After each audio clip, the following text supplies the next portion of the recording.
হায়রে নদী, থানা আটের এত বড় মসজিদও খাইলি, দরবারে ভাষায় এত বড় একটা মসজিদ ছিল ওইটাও খাইলি, নন সিরিয়াল মসজিদও খাইলি, লাস্ট শেষ পর্যায়ে এই বুমিন বাজারের মসজিদটাও খাওয়ার জন্য বসে রয়েছে।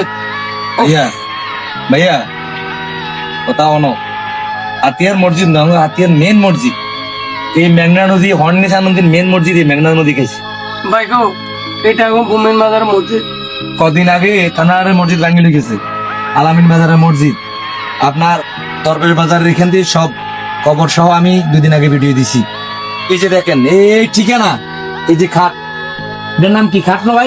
খাট ভাই আপনি? এটা সকলের বাড়িতে যাইবনি, জি অপেক্ষাময় আছে। আলহামদুলিল্লাহ আগে পরে সকলের বাড়িতে খাট যাবে, এটা অপেক্ষাময় আছে। ভাই, মূলত কথা হলো এই মসজিদে এক সময় হাজার হাজার মুসল্লি এরকম জায়গা দিতে পারতো না।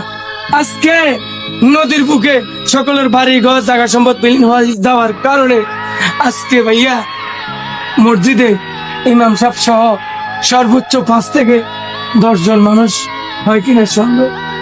আমরা আমাদের জীবন কখন আমাদের জীবনে চলে যাবে ভাইয়া?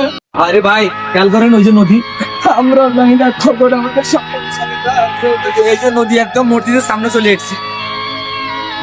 কত কত খারাপ অবস্থায় আমরা আছি, আমাদের কেমন জীবন জনজীবন কাটতেছে। আমরা এই শহর অঞ্চলের মানুষ নদী ভাঙার তাণ্ডব লীলায় আমাদের ঘর বাড়িতে গেছে গেছে, আমাদের ভিটের মাটিতে গেছে গেছে, ব্যবসা প্রতিষ্ঠান সহ বাপদাদার কবর সহ লাস্ট এই ঠিকানা এখানে আমরা মাথা রেখে সকলে আল্লাহর কাছে আবাদত করতাম যে আল্লাহ আমাদেরকে গুনাহ থেকে মাফ করেন, বিভিন্ন খারাপ কাজ থেকে বাঁচান। সেই মসজিদটা আজকে নদী গর্ভে আলহামদুলিল্লাহ, বাংলাদেশ সরকার মহাদের কাছে আমাদের এই জায়গাটা কিভাবে যেন রক্ষা করা যায়, আমরা এই নিয়মের কাছে অনুরোধ করছি। আসসালামু আলাইকুম।